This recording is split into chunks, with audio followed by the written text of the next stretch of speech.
मैनपुरी की लोकसभा सीट एक तरह से समाजवादी पार्टी की पारिवारिक सीट है। मुलायम सिंह यादव के निधन के बाद समाजवादी पार्टी ने मुलायम सिंह के परिवार के ही सदस्य को यहां से टिकट दे दिया। उपचुनाव हो रहा है और अखिलेश यादव की पत्नी डिंपल यादव को यहां से कैंडिडेट बनाया। लेकिन क्या अखिलेश और डिंपल मुलायम सिंह यादव की विरासत को मैनपुरी में संभाल पाएंगे, बचा पाएंगे? यह बड़ा सवाल तब से उठ गया जब से बीजेपी ने मैनपुरी के लिए अपना कैंडिडेट घोषित किया। और यह वो कैंडिडेट है जिसकी वजह से डिंपल के लिए मैनपुरी में जीतना आसान नहीं होगा। अच्छा, बहुत लोग सोच रहे थे बीजेपी जो है वो अपर्णा यादव को उतार देगी। बीजेपी ने खेल कर दिया, उसने अपर्णा यादव को टिकट नहीं दिया। किसको दिया? बीजेपी ने मैनपुरी में डिंपल यादव के सामने जो कैंडिडेट उतारा उनका नाम है रघुराज शाक्य। ये है भाई साहब, रघुराज शाक्य के जरिए बीजेपी मैनपुरी में समाजवादी पार्टी के गढ़ में सेंध लगाने की तैयारी कर रही है। अब आप कहेंगे अपर्णा को दे देते, परिवार की लड़ाई होती, हो सकता है अपर्णा जीत जाती। लेकिन बीजेपी का कैलकुलेशन कुछ और है। आज वो मैं आपको डिटेल में समझाता हूं कि क्यों चांसेस बताए जा रहे हैं कि हो भी सकता है कि डिंपल यादव हार जाए। बीजेपी ने कैंडिडेट उतारने में जातिगत समीकरण का ध्यान रखा, क्योंकि मैनपुरी में बड़ी संख्या में शाक्य वोट भी है। इसके बाद बीजेपी ने मैनपुरी उपचुनाव की तैयारी पहले से ही की है। तब डिंपल यादव का नाम भी नहीं आया था। बताया तो यह भी जा रहा है कि मुख्यमंत्री योगी आदित्यनाथ भी मैनपुरी लोकसभा और रामपुर विधानसभा में प्रचार के लिए जा सकते हैं। अच्छा, अगर अपर्णा यादव को टिकट देते तो यह होता है परिवार को लड़ा रहे। अभी यह रघुराज सिंह शाक्य को टिकट देने से यह मैसेज चला गया कि शाक्य समाज के किसी व्यक्ति को आगे ला रहे हैं, परिवार को लड़ाने में विश्वास नहीं है। तो वो मैसेजिंग भी हो गई। अब आप कहेंगे रघुराज सिंह शाक्य कैसे हरा देंगे डिंपल यादव को? हराएंगे या नहीं ये तो चुनाव के बाद पता चलेगा। लेकिन आप रघुराज सिंह शाक्य की प्रोफाइल देखेंगे तो ये बहुत दिलचस्प है और आपको पता चलेगा कि क्यों ये कहा जा रहा है कि हो सकता हरा दे। बीजेपी ने क्यों रघुराज सिंह शाक्य को मैनपुरी में कैंडिडेट बनाया, सुनिए। रघुराज सिंह शाक्य अखिलेश यादव के चाचा शिवपाल यादव के करीबी हैं। तो बीजेपी ने अखिलेश के चाचा के करीबी को टिकट दिया है।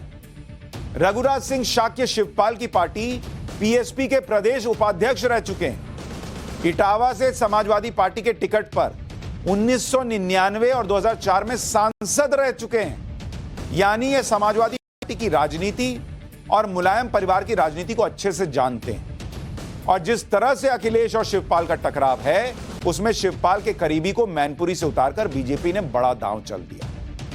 कहने को तो कहा जा रहा है कि शिवपाल जो है वो बहुरानी के लिए प्रचार करेंगे, लेकिन उनका आदमी तो बहुरानी को टक्कर दे रहा है। और इसलिए कहा जा रहा है कि मैनपुरी का चुनाव दिलचस्प हो गया। अगर आप 2019 का चुनाव देखें और मैनपुरी में समाजवादी पार्टी के जीत का अंतर देखें तो आपको पता चलेगा कि क्यों बीजेपी ये चुनाव जीत भी सकती है। क्यों ये बातें कही जा रही हैं, इसको जरा समझिए। जिस मैनपुरी सीट की बात कर रहा हूं, उत्तर प्रदेश के लिहाज से यह बहुत इंपॉर्टेंट सीट है, क्योंकि अखिलेश यादव अगर पिता की विरासत नहीं बचा पाए तो क्लियर मैसेज चला जाएगा कि यह तो बहुत बुरी हालत में है। और 2024 के लिए बीजेपी यूपी में पहले से ही फ्रंट फुट पर होगी, अभी भी रहती है लेकिन और फ्रंट फुट पर। मैनपुरी में 2019 में जीत का अंतर कितना था? जीत का अंतर था उस वक्त 94,389 वोट। 2019 के लोकसभा चुनाव का बता रहा हूं। मुलायम सिंह यादव चुनाव लड़ रहे, उस वक्त समाजवादी पार्टी 94,000 वोट से जीती मैनपुरी की सीट। अब आप कहेंगे ये तो अच्छा खासा मार्जिन है। रुकिए, 2014 की इसी सीट पर जीत का अंतर समाजवादी पार्टी के लिए था 3,64,666 वोट। अब आप सोचिए, जो चुनाव मुलायम सिंह यादव लड़ रहे हैं, जो चुनाव मुलायम सिंह यादव ये कहते हुए लड़ रहे हैं कि ये उनका आखिरी चुनाव होगा, और इसलिए बीजेपी ने वहां अपने प्रचारक तक नहीं भेजे, स्टार प्रचारक तक। बीजेपी का कोई बड़ा नेता पर 2019 में प्रचार करने नहीं गया। उसके बावजूद जो जीत का मार्जिन है वो आप देखिए, 3,64,666 वोट से घटकर मात्र 94,389 रह गए। यानी मैनपुरी में मुलायम सिंह यादव के जीवित रहते ही बीजेपी ने जीत का अंतर बहुत कम कर दिया। और यह भी याद रखिए कि वहां बीजेपी ने अपने स्टार प्रचारक नहीं उतारे मुलायम सिंह जी के लिए, बोला कि अच्छा चलिए आखिरी चुनाव है, आप जीतिए। कैंडिडेट उतारा लेकिन उसको बहुत समर्थन नहीं मिला कि हम बड़े नेता जाएं प्रचार करें। और बीएसपी और समाजवादी पार्टी चूंकि मिलकर लड़ रहे थे तो बीएसपी का कैंडिडेट नहीं था, उसके बावजूद जीत का मार्जिन कहां 3 लाख से घटकर 90,000 पर आ गया। लेकिन अब लोग कह रहे हैं कि जब मुलायम सिंह नहीं है और बीजेपी ने ऐसा कैंडिडेट उतार दिया है जो शिवपाल यादव का करीबी रहा है और समाजवादी पार्टी की राजनीति को समझता है, उस समाज से आता है, जिस शाक्य समाज जहां पर जिनका बड़ा वोट बैंक है वहां पर, तो समाजवादी पार्टी के लिए बड़ी चुनौती होने वाली है और डिंपल यादव की जीत आसान नहीं है। क्योंकि बीजेपी को मैनपुरी में डिंपल यादव और अखिलेश यादव के लिए खड़ा मुकाबला बनाने के लिए अब कितना वोट चाहिए आप देखिए ना भाई। मुलायम सिंह के रहते जीत का अंतर 94,000 है। अब अगर बीजेपी को 95,000 एक्स्ट्रा वोट मिल जाए, अगर मान लें कि सारा समीकरण वैसे ही बैठा, तो बीजेपी को मात्र 95,000 वोट और चाहिए। अगर ये मान रहे हैं कि डिंपल यादव को भी उतना ही वोट आ जाएगा जितना मुलायम सिंह जी को आया, तो अब ये 95,000 वोट कहां से लाएगी बीजेपी भाई, कैसे आएगा? ये भी बीजेपी को दिख रहा है, इसलिए उन्होंने कैंडिडेट उतारा। इसको समझने के लिए कि ये 95,000 वोट कहां से आएंगे, जो मैनपुरी की लोकसभा सीट है, मैनपुरी लोकसभा, उसके अंदर जो विधानसभा की सीटें हैं उनको समझना होगा। और विधानसभा सीट के कैलकुलेशन से आपको पता चलेगा कि ये 95,000 वोट कहां से आएंगे। 5 विधानसभा आती है मैनपुरी लोकसभा सीट के अंदर, 5 विधानसभा। इस बार के विधानसभा चुनाव को अगर आप देखें जो अभी हुआ, तो इन 5 में से 3 जो है वो समाजवादी पार्टी ने जीती और 2 बीजेपी के पास। 5 में से मैनपुरी बीजेपी के पास विधानसभा सीट, भोगांव बीजेपी के पास, किशनी समाजवादी पार्टी के पास, करहल समाजवादी पार्टी के पास और जसवंत नगर समाजवादी पार्टी के पास। करहल से कौन जीता है? अखिलेश यादव। तो अगर इसको आपको लिख के बता दूं तो यहां 5 सीटें हो गई मैनपुरी, ये बीजेपी के पास, भोगांव ये बीजेपी के पास, किशनी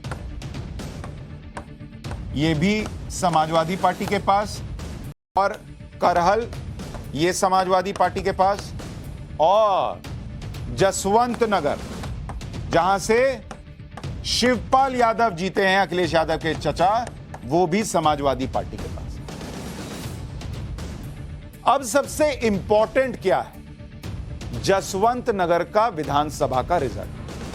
ये जो सीट है ये बहुत बड़ा खेल कर सकती है। इसका रिजल्ट 2022 का जसवंत नगर का देखिए क्या रहा। शिवपाल को कितने वोट मिले? शिवपाल यादव को वोट मिले 1,59,000 और बीजेपी को यहां पर वोट मिले थे 68,000, 68,000 विधानसभा। अब अगर शिवपाल यादव का बेहद करीबी वहां से चुनाव लड़ रहा और शिवपाल यादव न भी बोले, इशारों में भी काम हो, तो बीजेपी, मैंने आपको बताया था कितना चाहिए वोट, 95,000 और चाहिए अगर सब कुछ समीकरण पिछले जैसा रहता है।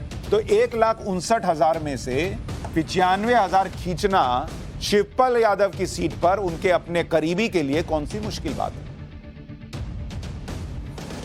मैनपुरी सीट वैसे तो समाजवादी पार्टी का गढ़ है, लेकिन आंकड़े बता रहे हैं कि अपने गढ़ में समाजवादी पार्टी की पकड़ लगातार कमजोर हुई है।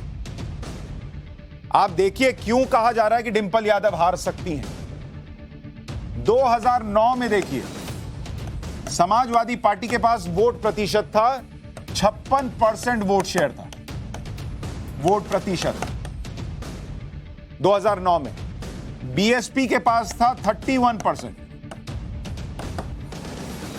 और बीजेपी के पास 2009 में मैनपुरी में वोट प्रतिशत था मात्र 8% और जीत का मार्जिन जो था वो 1,70,000 का था वोट का। ये 2009 का बता रहा हूं।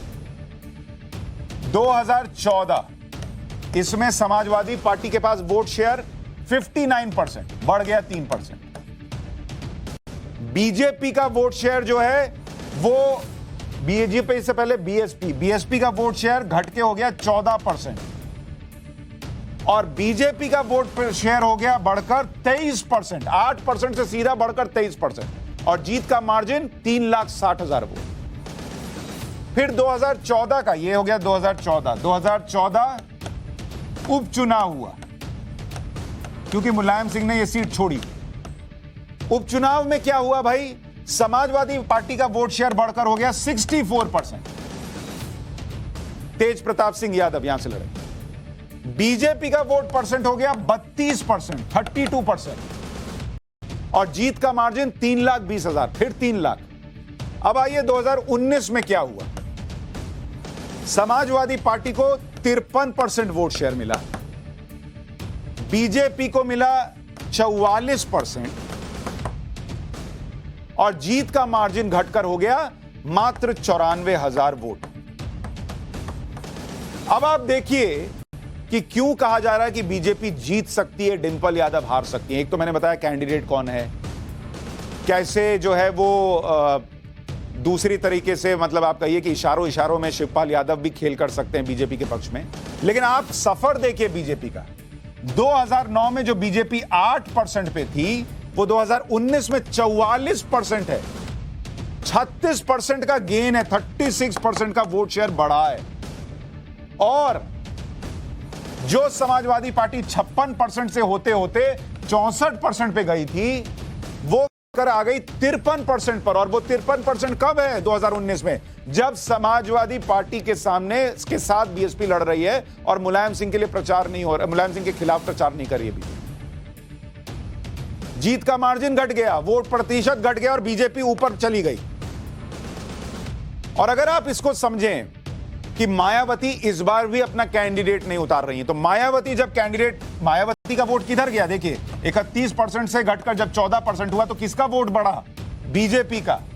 जब 2014 उपचुनाव में नहीं लड़ी बीएसपी, तो किसका वोट बढ़ा, बीजेपी का। और जब 2019 में बीएसपी समाजवादी पार्टी के साथ गई, कैंडिडेट नहीं उतारा, तो किसका वोट बढ़ा, 44%, बीजेपी का। तो इस बार भी मायावती कैंडिडेट नहीं उतार रही हैं, तो बीजेपी का वोट बढ़ने की उम्मीद बढ़ गई है। अब आपको यहां याद रखना होगा कि यूपी में इसी साल रामपुर और आजमगढ़ लोकसभा सीट पर उपचुनाव हुए। दोनों सीट पर बीजेपी ने जीत दर्ज की थी। ये दोनों सीटें समाजवादी पार्टी का गढ़ थी, तो बीजेपी पहले भी गढ़ में सेंध लगा चुकी है। बीएसपी अध्यक्षा मायावती ने एक ट्वीट किया है, जिसमें उन्होंने कहा है कि समाजवादी पार्टी के लिए मैनपुरी सीट बचाना चुनौती है। वो लिख रही हैं कि अगले महीने मैनपुरी लोकसभा और रामपुर विधानसभा के लिए उपचुनाव में है। ये उन्होंने 7 नवंबर को ट्वीट किया था।